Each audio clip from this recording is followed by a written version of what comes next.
Hello, non-existent viewers. Is your boy TVB9, and I'm here today giving you another one of these kind of videos. I've made quite a few of these videos over the years where I throw some gameplay over a voiceover, where I briefly summarize my opinions on various films I've seen within the span of maybe a few weeks or a month or two, perhaps. Especially if I go long stretches of time without making videos. Kind of I haven't been I moved out of my house 2 weeks ago, and I've been kind of just hanging out in Denver with family for a few weeks. And I'm getting ready to move soon again for an internship I got lined up for me this fall. So yeah, it's been a very hectic end of the summer, but it's also been very rewarding and very relaxing too. Just spending time with family. And I have seen a total of 4 movies since I moved. When the day I moved out, my mom and we finally got around to seeing Top Gun Maverick, and I also got around to watching Nope and Black Phone, and I just watched Prey on Hulu last night. So I figured now it's time where I just give my mini reviews on these 4 films, where it's not super in-depth reviews of these movies, individual, how I usually do, just quickly summarize my thoughts on each film that I've seen lately. Even though knowing me, this video is still gonna be super rambling and probably go on longer than it should, and you guys are gonna be facepalming and yelling at me in the comments.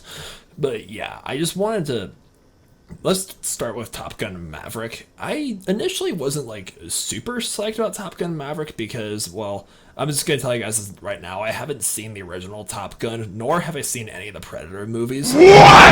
I know, I'm an uncultured swine who needs to get caught up in his 80s movies. I'll talk about Prey later, but yeah, I just never really took the initiative to watch Top Gun when I was, growing up.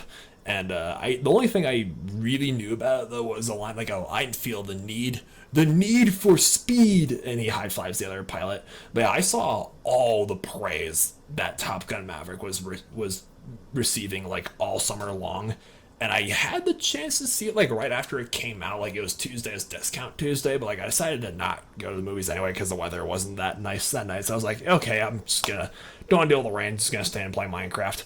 But yeah, my mom was fine, just yo, we should see Top Gun Maverick, and I was okay. And yeah, I can. This movie's been hailed as best movie of the year so far, and I can understand why. Top Gun Maverick, Tom Cruise. Say what you want about Tom Cruise as a person, but as a star, as an action, as an action star, god dang it, he gave it his all for this movie. I think he did most of his own stunts too, and there was very minimal CGI with the various flight sequences, excuse me. And him and Miles Teller had a really great dynamic. The whole cast just bounced off each other excellently. And yeah, the score, the soundtrack was on freaking point. The editing, the sound work, the cinematography, the action scenes. It was I will admit this, I would say this movie, to me, it's S tier. Top Gun Maverick it was just such a wild ride, literally, because they're riding, F-14s, and him and Jennifer Connelly, I think that's the actress's name, had a really, they had a convincing romance as well. I will say this about Top Gun Maverick, I didn't find the first half as compelling as the second half. The first half was kind of a slow burner. I was watching it, I was okay, when are they gonna start flying and going on their missions? Part of me kind of wishes they just got to the mission, the flight sequences, a little faster. But again, not an issue, not a legit issue with the movie, but I mean, it's just a missed opportunity. And yeah, I was initially, not super psyched for Top Gun Maverick, and I haven't seen the first film, but it's I assume that, it's been okay, 1986, so 96, 06. Yeah, it's been, excuse me, 30 plus years since, almost 40 years since the first film. So I assume okay, they're gonna try to reel in new fans of Top Gun. So it makes sense to have this be sort of a requel, or it's not a total reboot, it's a sequel to the first film, but you don't need to watch the first movie and know what's going on. Yeah, I really like that approach, and yeah, I can understand why people why everyone was raving this movie so much. I'm really happy I finally got around to seeing Top Gun Maverick when I did.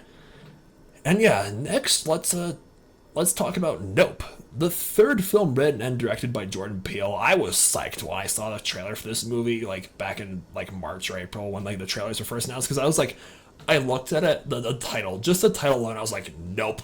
It's just get out of here, Jordan Peele, my man. Like, that is the best title for a horror movie I think I've ever heard, because there's so many moments in various horror movies, whether it's like slasher flicks or like ghost movies or demonic possession movies, where it's like all the characters, they're just like, nope, or the audience thinks like, nope, I would not be in this. I would not want to be in this situation. I feel like Jordan Peele, him being formerly the Key and Peele guy, it's like, of course he's gonna like have a sense of humor with himself with his writing and his directing. And yeah, and I finally got around to seeing Nope, and it's probably the weirdest out of the three Jordan Peele films, Get Out, Us, and this. Yeah, this is very strange. Like, the supernatural threat is this like alien spaceship, which again, I don't want to talk too much about that because it's treads on spoiler territory, but it's like Daniel Kaluuya once again, like he brought it, like he was up for an Oscar back in 2017 for Get Out, and yeah, him and Jordan Peele have an excellent dynamic together. I loved Keke Palmer's movie as well, and Stephen Yeun, like my boy Stephen Yeun, Glenn from The Walking Dead. I have a photo with Stephen Yeun. My friend Etzak and I, we went to Walker Stalker Con like my junior year of high school. We got a photo of Stephen Yeun. It's like seeing him on the big screen, like I'm so proud of that selfie that I took with him. Oh my man. And yeah, like this movie was really creepy. It was really disturbing too. It was just like, but it knew better not to take itself too seriously. Like Jordan Peele, he's a big fan of like having, these like horror films that are very scary and like get under your skin, but also like and also address like social issues, especially regarding like African Americans, like the struggles that they face in this country. But also, like, he never like takes himself too seriously as a writer or a director. Again, the like I said, the title is very tongue in cheek, and I really appreciated that. And just the overall film was like, yeah, it's very strange, so it's good that it's not like a super like, it's serious enough, but not like too serious. So Nope, overall, again, I didn't like. Get Out is like a contemporary horror classic, so I don't think Jordan Peele is ever gonna top Get Out again. And I wouldn't say this. I only saw one, like Us once, so I should probably rewatch that movie because I'd say like Nope isn't as good as Get Out or Us, but yeah, it's still like Jordan Peele as a writer and a director. He's 3 for 3, and that's definitely a great thing. And I saw my friend Mark and we saw Black Phone the other night. And again, this is another film that like I did like get around to seeing as soon as it was released. I know this movie came out back in June, but like, he shot me a text like, "Hey, I haven't seen Black Phone. I want to see that." And I was like, frick it, sure. So yeah, we did. And this is from the same director as both Doctor Strange and Sinister back in 2012. Oh my goodness, that movie Sinister is 10 years old now. That's one of my all-time favorite horror movies, actually. And I think it's fitting how like Sinister had Ethan Hawke as a protagonist under like that director, and he's the antagonist in this film, another horror film, also from the same director. So I thought that was really fitting. And yeah, Black Phone is like, it's again like Nope. It's strange, but like a really creepy strange, where like the movie wants to make you feel uncomfortable, and it really succeeds in doing that. Like definitely the thing that Black Phone did like the best was making you sympathize for like the child protagonist, especially the first act of the movie. It's like these kids, there's bullying, there's fights going on at school, and like their mother, is dead, and like their father is like a single, like abusive alcoholic, and you see like Ethan Hawke play the grabber, and it's like, man, things just keep going from bad to worse to these poor kids. This film, I kind of like it when horror movies do this. They make you ask questions that go unanswered, so it leaves you up to interpret like what's really going on, and that like makes the scare factor even like greater.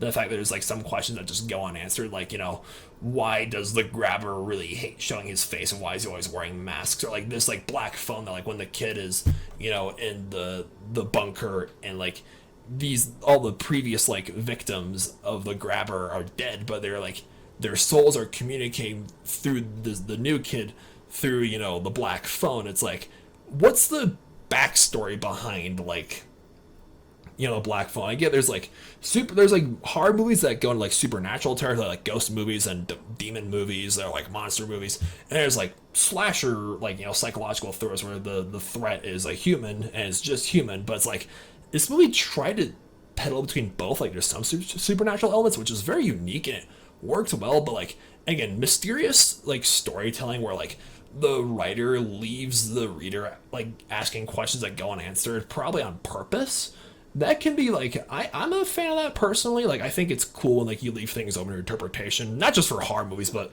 movies in general, especially fantasy and sci-fi movies where like it's like soft world building, where it's maybe set like in a fictional location. There's like some questions about the various like things that just go unanswered because it's all a mystery. Yeah, I think it's good because it plays into like like humanity's just innate desire to like be fascinated by the unknown, but at the same time it can also just be used as like lazy writing where like the writers just didn't care to explain things. So it can go both ways. And Black Phone, like again, one like little issue, like little gripe that we had in this movie was like some questions we wanted answered but we didn't. And I was like, this movie could have done better on that department. But yeah, Black Phone was very creepy. It did jump scares properly. There were jump scares, but they weren't like loud and obnoxious and cliche jump scares. They were just very like subtle, and like if the film lets your guard down, then like something happens, like oh goodness gracious, like that just happened. Like yeah, there's a lot of really great scares like that, and I really felt like and that very sympathetic protagonist.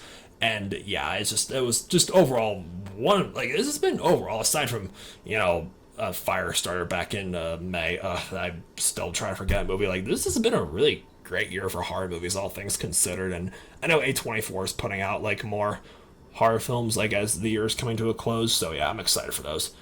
And lastly, let's talk about Prey. Like I said, I have not watched like any of the Predator movies. I'm aware that like 1987's Predator is like held as one of like the greatest like sci-fi horror films of all time. And yeah, I haven't. This is I've seen Prey obviously, but I haven't watched the other sequels. Though I did watch Possum Review's like hour-long video, just totally like crapping all over like 2018's like the Predator movie. Yeah, like that. I didn't watch the movie, but I did watch his like spoiler-filled, just like hour-long like rant, just like pointing out all the bad like moments and the cringy moments in that movie. I was like, oh my goodness, like what do they do to this poor franchise? Again, I haven't even like I said, I haven't watched the first Predator, but like when I saw the trailer for Prey, I was like, oh my gosh, this looks amazing, and it was. Like I had a great time with Prey last night on Hulu. It was like, I mean, it's kind of a shame that this movie, wasn't put out in theaters because I don't really like. I'm not crazy for streaming services. I just prefer to go to movies that are like in theaters. But yeah, like Prey was it was like I really wish more big blockbuster franchises like Star Wars or Marvel or DC or Jurassic World would do this. Like having these like franchise, like if you're gonna do like a prequel like or another sequel, bring it back to like on a much smaller scale, not a smaller budget necessarily, but like on a small scale, make it a lot more confined, make it a lot more like I guess claustrophobic, or like smaller scale. I have it focusing on like just a small handful of characters, and of course the titular threat, like the Predator in this instance. I just adore this film's like a setting, like in the 1700s, like told from the perspective of a Comanche woman who's like trying to prove her worth as a hunter, and like she comes across the Predator, and there's just like it's so tense, and like Amber Midthunder, that's the actress's name. Oh my gosh, I really hope her career grows more after this, because she was such a compelling lead. I mean, I know like people like strong female characters have been there's like cliched strong female characters, but then there's like legitimately like just badass heroines in movies, and Amber Midthunder as this Comanche girl is one of them. And I just loved like the dynamic that she had, because she's trying to prove to her tribe mates like, hey, just because I'm a girl doesn't mean I can't be a good hunter. Or like she comes across like it's not just a predator that she's got to look out for. There's like French fur trappers that are like out to get her, and like the various wildlife that inhabit her area as well. It's like this movie's basically like Predator meets The Revenant. Like what more could you ask for? And like the cinematography and like the special effects were just so on point, and there's like little and just like a lot of like little moments where it's like, oh, that's really cool. Like I also was like I said, I didn't watch the first like Predator, any of the sequels, but I am aware of like the scene and like the Predator 2, I believe it was called, like sort of like the forgotten sequel of Predator franchise, where like the Predator gives Danny Glover's character like a flintlock pistol as like a token of respect for like successfully defeating one of their own. I kind of like how the Predator is like, yeah, he's one of the most like iconic like sci-fi like monster antagonists of all time, but he's not like, the predators aren't totally one-dimensional. They have like a code of conduct where it's like, hey, we don't kill like people that are unarmed or defenseless. There's no sport in that, or moments like that. I just really appreciate that. It's filmed. I feel, I honestly, I generally feel bad for not watching any of the other Predator movies like sooner. Prey is honestly, as of now, one of my favorite movies of the year, and so is Top Gun Maverick. And yeah, it's been a really great summer for movies, all things considered. I'm excited to see what happens next. And yeah, that kind of concludes this video of my like 4 mini reviews. Thank you so much for watching, and like I said, I'm moving down south for my internship is starting this August, next weekend. So again, I want to apologize for the inconsistent uploads this year. It's been really hectic, but very rewarding at the same time. And yeah, thank you so much for, if you're made it to the end of this video, that means the world to me, truly. And yeah, you guys have a nice night. Stay beastly.